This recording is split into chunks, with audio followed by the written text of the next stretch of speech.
ठीक है, अब इसको फटाफट से कंप्लीट कर लेते हैं। एरिया ऑफ पैरेललोग्राम ऑलरेडी हमने बना लिया था अभी, दोनों एडजेसेंट साइड्स के क्रॉस प्रोडक्ट का मैग्नीट्यूड होता है। ठीक है, अब हम इस फॉर्मूले को कन्वर्ट करेंगे डायगोनल्स की फॉर्म में। जरा ए वेक्टर बताना क्या आया था हमारा, वो मैंने हटा दिया ना page. d1 minus D to था, d1 प्लस डी टू था, D1 minus D2। d1 minus D to. ठीक है, उसका क्रॉस प्रोडक्ट लेंगे हाफ ऑफ बी वेक्टर से, और बी वेक्टर था d1 vector plus d2 vector. चलो जी जरा इसको ड्राइव करते हैं। आप देखो 1/2 तो 1/4 है, इसको तो स्केलर क्वांटिटी है, बाहर ले लो। डिटरमिनेंट आप ऐसे ही रखो, मेरा मतलब मॉडुलस। अब इसका क्रॉस निकालना शुरू करते हैं। पहले आएगा d1 क्रॉस d1, फिर आएगा प्लस d1 क्रॉस d2, फिर आएगा माइनस d2 क्रॉस d1, और फिर आएगा minus d1 cross d2 cross d2। Simple जैसे ब्रैकेट खोलते हो ना, उसी फॉर्म में ब्रैकेट खोलने हैं। लेकिन जैसे d1 का d1 से निकालेंगे यहाँ तो फर्क नहीं है, लेकिन जब आप d1 का d2 से क्रॉस निकालोगे तो ऐसे ही लिखना है क्रॉस जीरो। प्रोडक्ट में। इसमें कौन कौन से जीरो हो गए, दो तो जीरो दिखाई दे रहे हैं मेरे को। d1 जीरो हो गया, d1 क्रॉस d2 को सेम रखा।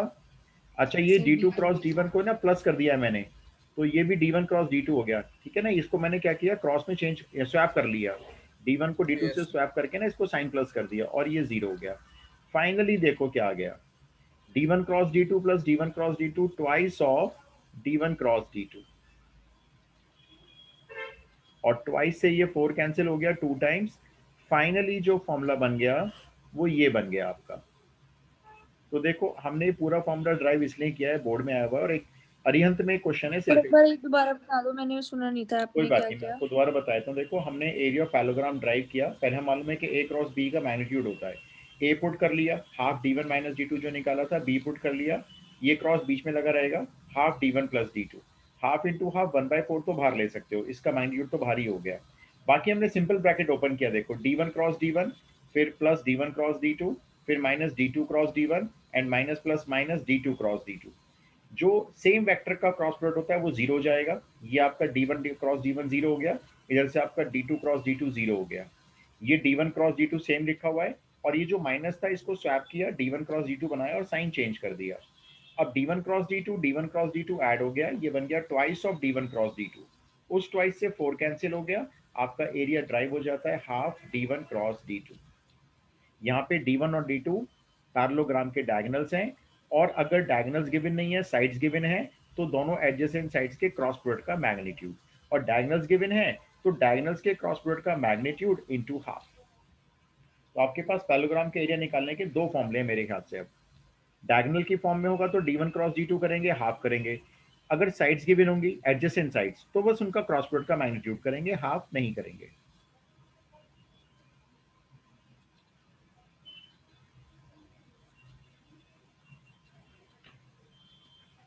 ये एक नंबर का भी पूछने के लिए आता है, पूछते हैं एक पैरेललोग्राम के एरिया का फॉर्मूला लिखो when diagonals are given A vector and B vector. तो बस आपको क्या लिखना है, half A vector cross B vector का मैग्नीट्यूड।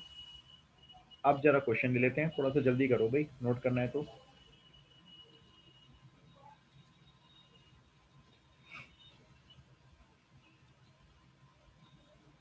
हाँ जी, हो गया।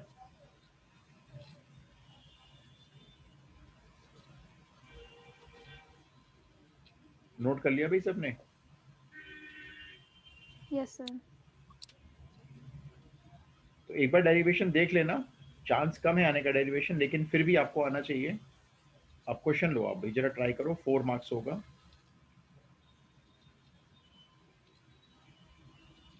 क्वेश्चन लिखो आप, if P and Q, vector लगा लेना, if P vector and Q vector are unit vectors, if p vector and q vector are unit vectors forming an angle, इनके बीच में एंगल दिया हुआ है, forming an angle 30 degree, forming an angle of 30 degree, then find the area of the parallelogram, then find the area of parallelogram having a vector is equals to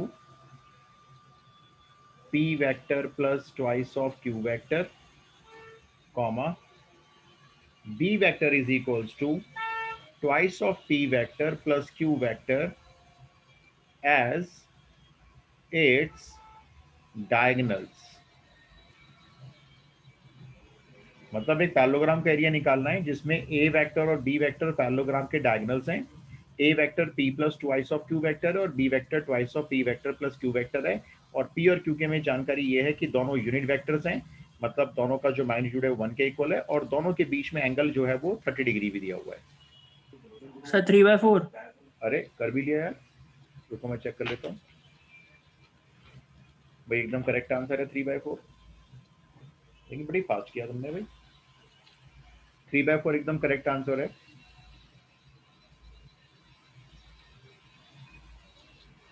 सब लोग कर लो भाई, जब सब लोग करेंगे तब आगे चलूंगा मैं। सर 3/4 आ रहा है। 3/4 आ रहा है, बढ़िया भाई, बहुत बढ़िया। 2q।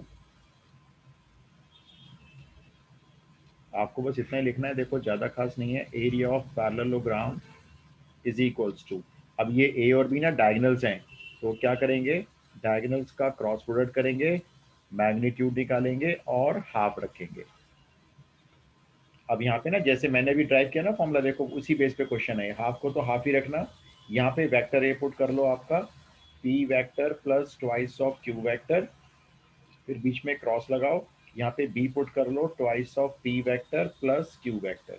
अब जैसे मैंने ब्रैकेट ओपन किया था ना डिस्ट्रीब्यूटिव लॉ, ऐसे आप भी जरा इस ब्रैकेट को ओपन करो। सिंपल है, सबका हो जाएगा आराम से, लेकिन क्वेश्चन 4 मार्क्स में है।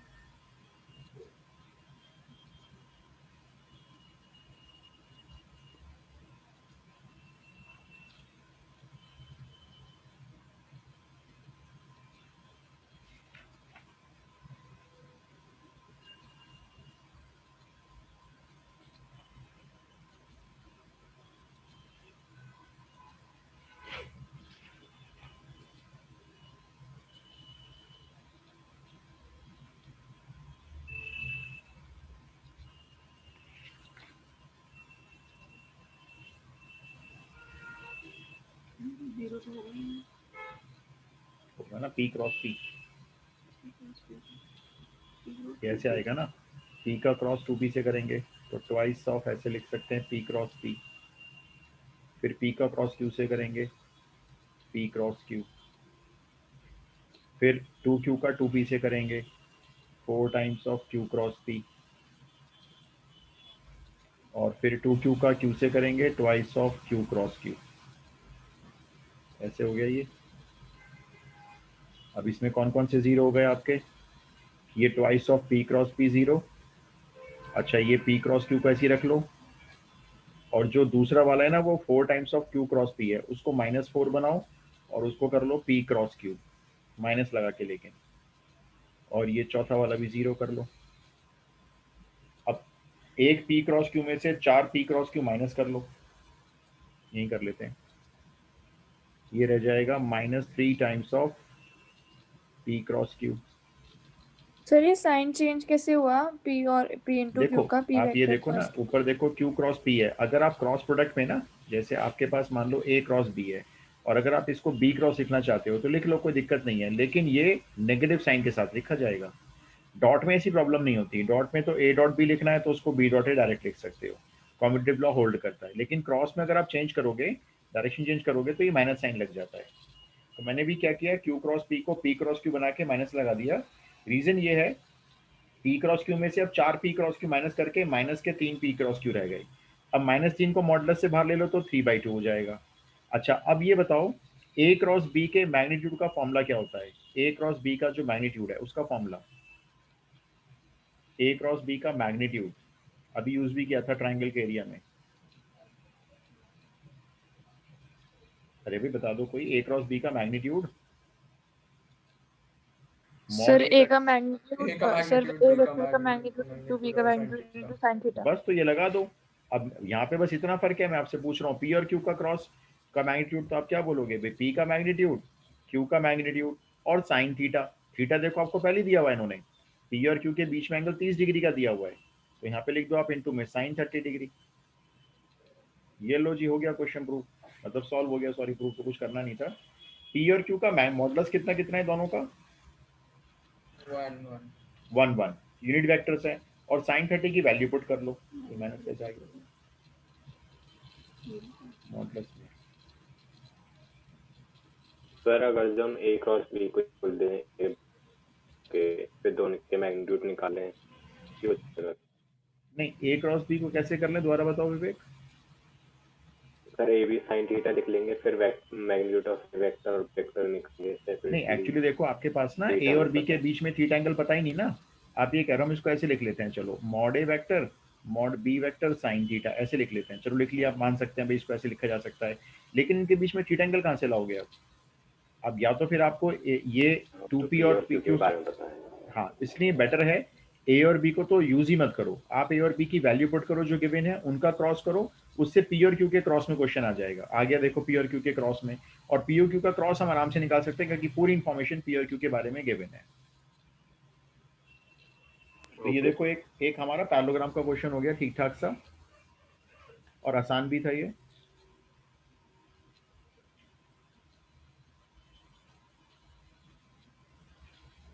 अब नेक्स्ट लिख लो आप।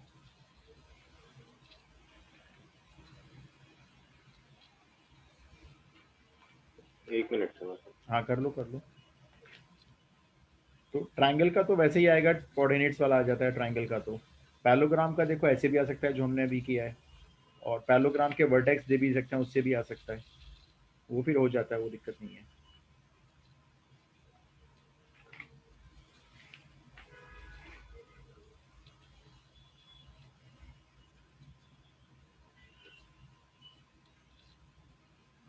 थोड़ा जल्दी कर लो भी सब लोग। हो गया सर। हो गया, सबका हो गया। Yes sir. अच्छा, एक मैंने आपको एंड पे लिखवाई थी, मैं आपको फिर से बता दूं, पता नहीं याद नहीं लिखवाई मैंने। ये देखना, ये लिखवाई थी मैंने आपको, A cross B magnitude whole square plus A dot B yes whole sir square, लिखवाइए। ये लिखवा दी थी। Yes sir. Yes sir. इसका भी क्वेश्चन एक्सपेक्टेड है। ठीक है, ये आपको याद होनी चाहिए। एक जरा ये चीज़ जरा आप बताना क्या होगा अगर ए क्रॉस बी का मैग्नीट्यूड ए डॉट बी के बराबर रखा जाए, तो ए और बी के बीच में जरा थीटा एंगल फाइंड करके बता दो। ए और बी के बीच में मान लो थीटा एंगल है, तो जरा ये बता दो क्या होगा। ए क्रॉस बी का मैग्नीट्यूड कितना आ रहा है? π/4। π/4, करेक्ट। इसको भी याद कर लो वरना निकाल लो चाहे। ए क्रॉस बी को क्या लिखोगे, मॉड ए मॉड बी, और इनके बीच में अगर थीटा एंगल है तो साइन थीटा, और ए डॉट बी को आप लिख लो mod A mod B cos theta. तो मॉड बी कैंसिल हो गया, tan थीटा इक्वल टू 1 आ जाएगा इससे, और थीटा हो जाएगा आपका π/4। तो ये भी क्वेश्चन 1 मार्क में पूछ सकते हैं, डायरेक्ट आंसर लिख सकते हो आप इसका। अगर ए क्रॉस बी का मैग्नीट्यूड ए डॉट बी के इक्वल है, तो उनके बीच में एंगल बनेगा π/4। और इसके भी क्वेश्चन बोर्ड में आ जाते हैं, इसके वाले भी, क्योंकि ये दोनों में यूज हो रहा है ना, डॉट क्रॉस दोनों में यूज हो रहा है ये। नेक्स्ट क्वेश्चन लिख लो। एक दो एग्जाम करके बताया था आपको मैं।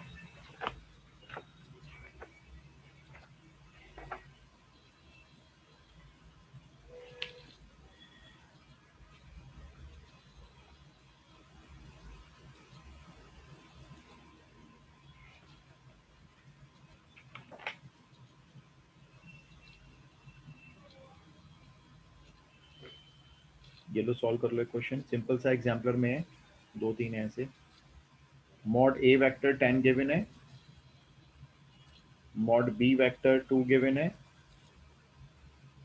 और ए डॉट बी 12 गिवन है। आप बता दो फटाफट से ए क्रॉस बी का मैग्नीट्यूड। बहुत ही सिंपल, फटाफट से करना।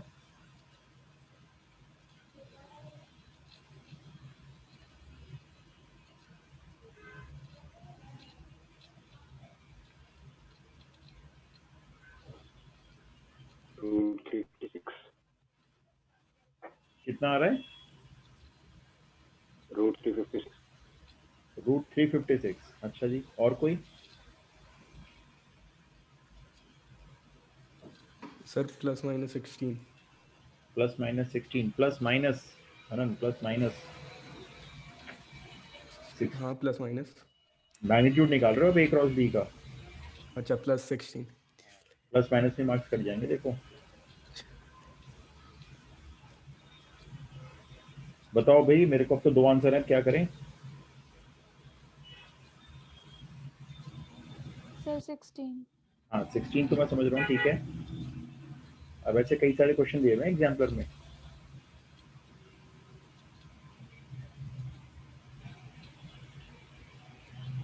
कुछ भी नहीं करना, यहाँ वैल्यू पुट ही तो करनी है इसमें। फर्स्ट वाले एंटिटी में यहाँ वैल्यू पुट कर दो, इसमें करने को क्या है देखो।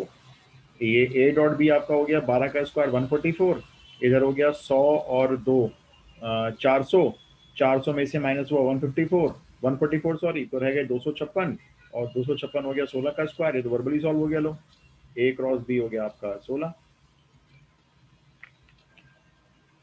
अरे इसमें पुट ये करना तो वैल्यू, कैलकुलेशन ये थोड़ी इसमें मुश्किल पुट करनी है। ये तो यहीं से हो गया सॉल्व भाई। मॉड ए स्क्वायर आपका हो गया 100 इंटू मॉड बी स्क्वायर 4, तो 100 इंटू 4 इधर की वैल्यू हो गई 400, और ये आपका 12 है, तो 12 का स्क्वायर 144, तो 400 में से इधर माइनस हुए 144, तो यहाँ पे रह गए 256, और मॉड ए क्रॉस बी का स्क्वायर अगर 256 है तो आपका मॉड ए क्रॉस बी 16 हो गया। एक और कर लो बस, ये मैं लिख रहा हूँ यहाँ पे। एक ए वेक्टर लिख लो I cap plus K cap, एक बी वेक्टर नोट कर लो आप 2i cap plus J cap plus K cap. ये 2 वेक्टर हैं, और क्वेश्चन कहता है ये are the adjacent sides of a parallelogram. ये एडजेसेंट साइड्स को रिप्रेजेंट करते हैं पैरेललोग्राम की, ऑफ अ पैरेललोग्राम। आप मुझे एरिया बता दो पैरेललोग्राम का, आप मुझे एरिया बता दो पैरेललोग्राम का। हाँ शुभ, मैं भी बताता हूँ आपको। सर √3। अच्छा जी, बड़ी फास्ट। फिर मैं भी आंसर यस में नहीं बोल रहा, बाकी लोग बता दो। देखो अब ध्यान रखना सब लोग जरा, जब भी modulus A modulus B modulus of A cross B, किसी भी मॉडलस के में वेक्टर के अंदर लिखा हुआ मॉडलस है जो उसकी वैल्यू निकालते हो, कभी भी प्लस माइनस में मत लिखना। एक्चुअल में यहाँ जो मॉडलस है, √3/2। अच्छा अब 2 आंसर हो गए भाई, एक √3 और एक √3/2। चेक करते हैं किसका ठीक है। हाँ तो मैं ये बता रहा था, मॉडलस में अगर कोई भी वेक्टर है तो कभी भी उसका आंसर प्लस माइनस में मत लिखना। एक्चुअल में वो एक वेक्टर की लेंथ को शो करता है, और लेंथ कभी माइनस में नहीं होती, इसलिए मॉडलस लगाते हैं, इसलिए मॉडलस से रिप्रेजेंट किया जाता है कि मॉडलस भी हमेशा पॉजिटिव सर वैल्यू को रिप्रेजेंट। √3 आ रहा है। √3 आ रहा है, ओके। तो भाई अब एक √3/2 एक √3 जरा बाकी लोग बता दो। अब 2 बच्चे कह रहे हैं √3।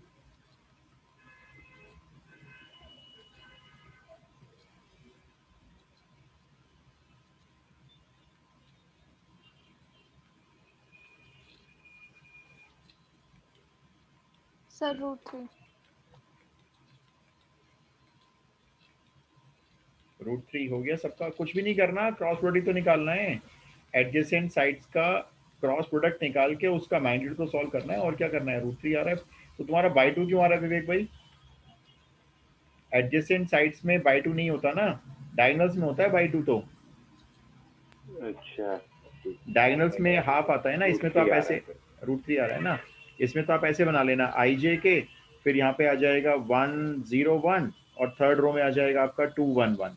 बस इसको एक्सपैंड करना, जैसे पहले आई के अलॉन्ग एक्सपैंड कर लेते हैं तो 0 - 1, फिर जे के अलॉन्ग एक्सपैंड कर लेते हैं 1 - 2 यानी -1, और फिर के अलॉन्ग एक्सपैंड कर लेते हैं 1 - 0। अब इसका मैग्नीट्यूड निकाल लेते हैं, बस ये एरिया हो जाएगा 1 + 1 + 1 √3। आंसर हो गया। 1 मार्क क्वेश्चन था एनसीईआरटी एग्जाम्पल से। चलो जी और नहीं करते, थोड़ा सा और बचा है, परसों निपटाएंगे इसको। अभी मेरी जरा मीटिंग है, अभी लेट हो गई, बल्कि आज ध्यान नहीं रहा।